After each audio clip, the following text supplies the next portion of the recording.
na to ang ating kwento ngayon. Sa kwento kapatid ay English language na pinagagatang The Tortoise That Wanted to Fly. Sisimula ito sa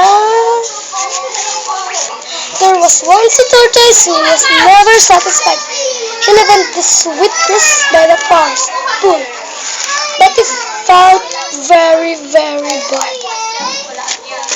One day, she noticed a large eagle flying overhead. He looked so very graceful and flying like so easy that the tortoise decided he would learn how to fly too. Then the eagle came to rest on a rock near the pool, and the tortoise saw his chance. He said, "Oh, handsome eagle, you fly so well." The eagle was astonished. "What, teach you how to fly?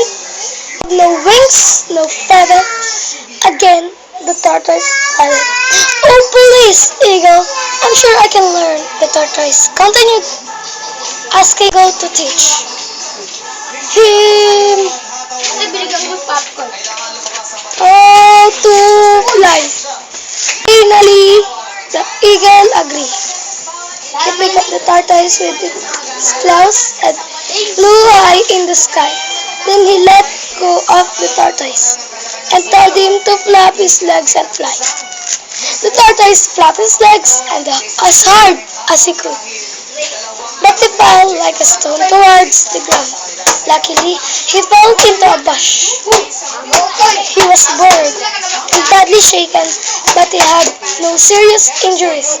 You can be sure he will never try to fly again. The moral lesson of the story is do not ask for the impossible. Know your limits.